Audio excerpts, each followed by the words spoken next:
Oi, maravilhosas e amores da minha vida! Hoje nós vamos falar sobre as fases da cicatrização na micropigmentação.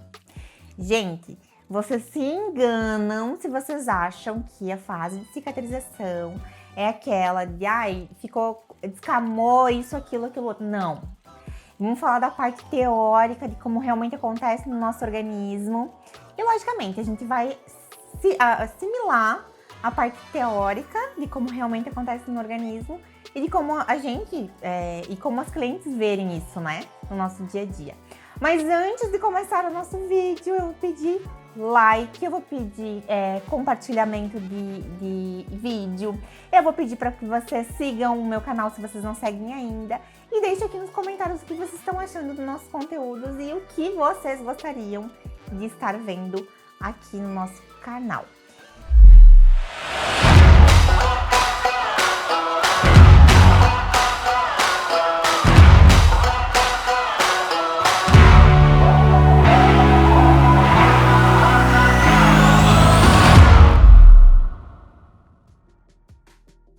Gente, vamos começar sobre fase de cicatrização? Primeiramente, o que eu quero dizer para vocês? Eu, Pamela, descobri isso após muitos anos fazendo micropigmentação e deixando as minhas clientes todas irmãs gêmeas. Todo mundo tinha o mesmo processo de cicatrização e todo mundo funcionava do mesmo jeito.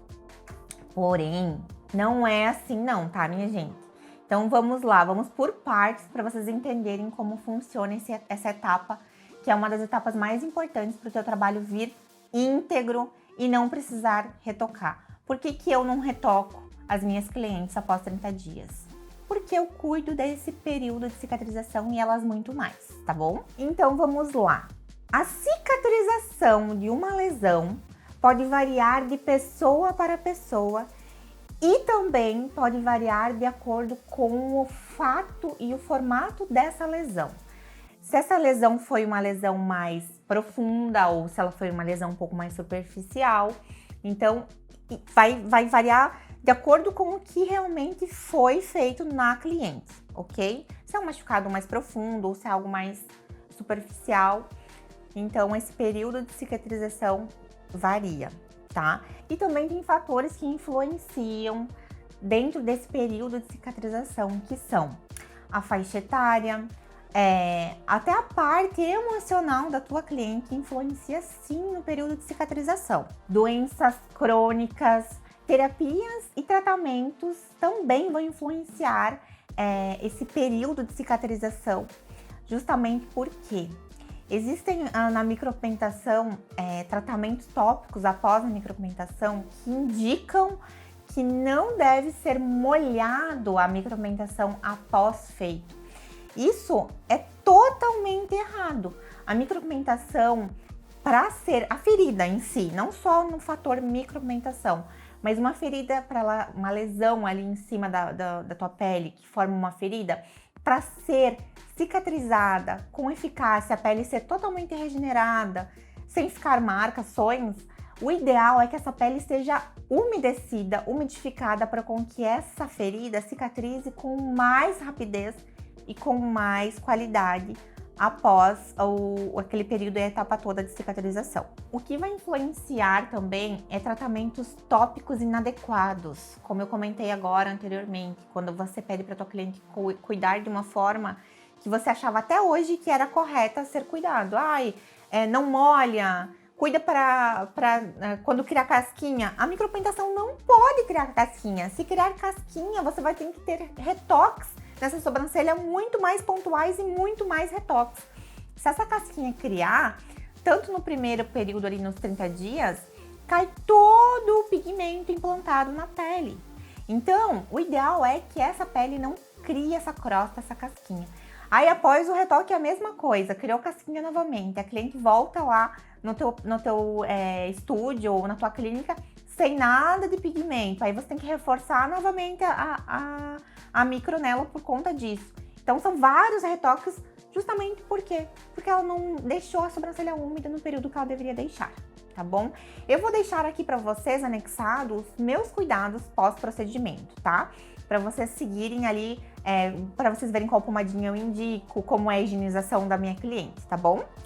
Mas, quais são as fases da cicatrização da minha cliente? Nós temos 3 fases de cicatrização, e a primeira que eu vou comentar aqui com vocês é a fase inflamatória, tá bom? Como que funciona o quesito da fase inflamatória? O processo inflamatório se dá desde o momento que você coloca a agulha na pele da tua cliente. Não é quando ela vai para casa que começa o processo inflamatório. É ali no momento que você já está fazendo o procedimento, tá bom? Ali no momento que você já abriu a pele da tua cliente. E como eu sei que a fase inflamatória está acontecendo na minha cliente, tá? A fase inflamatória, geralmente, ela vem acompanhada de secreção. Aquela aguinha que fica na sobrancelha ou até mesmo no lábio, logo após o procedimento. A gente enxerga que a sobrancelha começa a jorrar uma aguinha para ela mesma própria se hidratar ali, tá? Então, além dessa aguinha, a gente vai conseguir enxergar o fator vermelhidão. Ele pode ficar um pouquinho mais avermelhado, um pouquinho com um edema um pouquinho maior nesse período, tá? E qual é o tempo de durabilidade dessa fase? De 1 a 4 dias.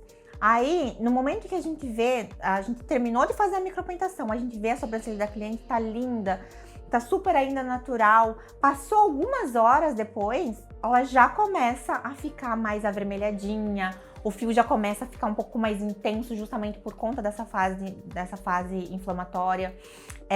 O fio ela começa a ficar um pouquinho mais aguadinha, pode sentir um pouquinho de dor local depois, justamente por conta desse período, tá bom? E é exatamente nesse período que a cliente já vai começar a passar a pomadinha indicada para os cuidados. Ela já vai poder passar logo após o procedimento, tá? Ela já vai poder passar logo após o procedimento, cuidar, fazer essa hidratação local e manter sempre higienizadas essas sobrancelhas. Nós temos a segunda fase, que é a fase proliferativa, mas o que é isso, tá? Gente, são termos que a gente vai utilizando com vocês agora para vocês entenderem qual que é a real função de cada um e realmente o que ele acontece na cliente, tá? É a fase de regeneração do tecido. É a fase que vai durar, em média, de 5 a 20 dias. É a fase que vai haver a proliferação dos fibroblastos, tá?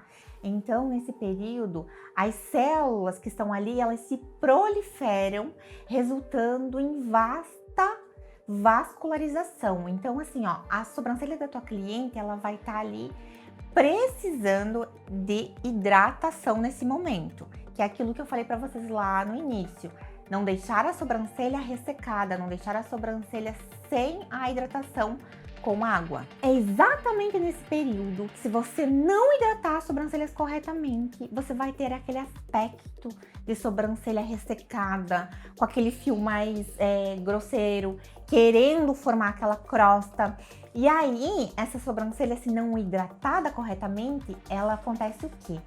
Some por completo e pode voltar a vir a aparecer após esse período, tá? A sobrancelha, quando ela forma casquinha, né? Quando ela forma aquela crosta, ela vai acontecer a mesma coisa. Ela vai sumir por completo e vai voltar a aparecer, porém falhada, cheia de falhas. Porque aonde você deixou a sobrancelha criar a casquinha cai juntamente com o pigmento e ali não vai mais haver aquela nitidez do fio que foi implantado anteriormente. Então, o que é o ideal? A hidratação, para que no momento que esse pigmento suma, seja absorvido pelo organismo, que ele está sumindo porque ele está sendo absorvido pelo organismo, você hidrata até a pele se regenerar, se reestruturar, para ter aquela volta do pigmento com todo o fiozinho ali, tá?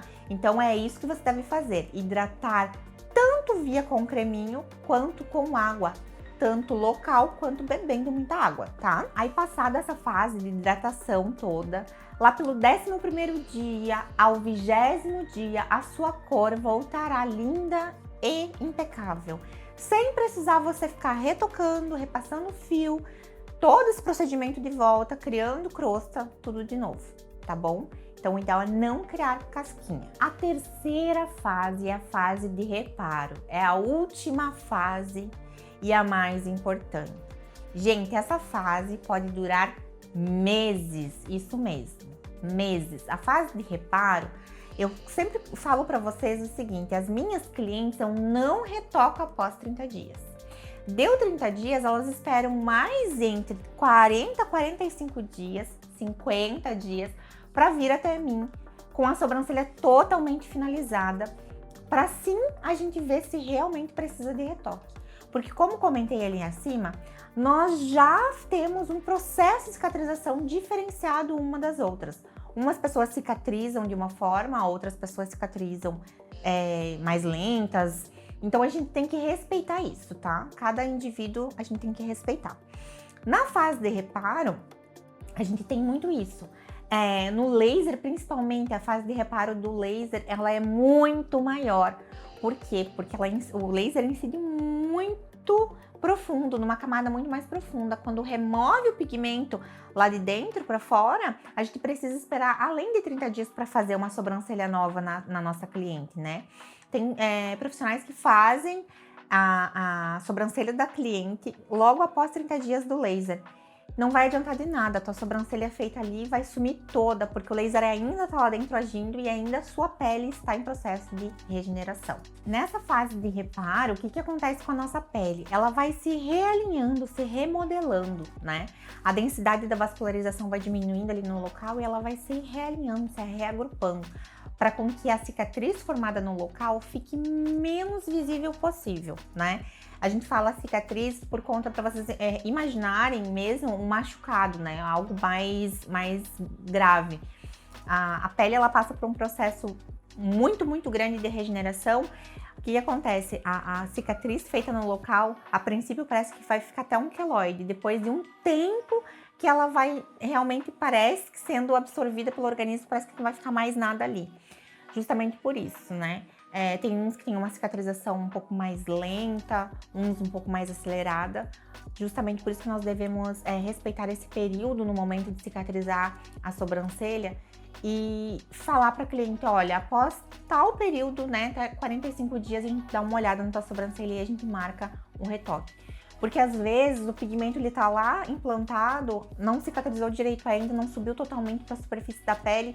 A gente vai lá, redeposita mais pigmento e mais quantidade de pigmento, ou força a pele, ou repassa no fio, e aí o que acontece? Aquela cor que estava embaixo só não estava revelada na parte superior da pele. Ela vai e sobe juntamente com o que você implantou ali, pondo força, pondo mais repasses. Aí o que acontece? O fio não fica mais bonito, ele expande, ele esfuma, ele estufa ou ele muda a coloração. Então vamos respeitar cada fase de cicatrização para nós podermos entregar um trabalho para nossa cliente muito mais natural e com uma durabilidade correta. Então, meus amores, eu espero que vocês tenham adorado a nossa dica de hoje, que foi feita com amor e carinho para todas vocês. E não esquece de deixar aqui no comentário o que vocês gostariam de ver nos nossos próximos vídeos. Um grande beijo e até mais!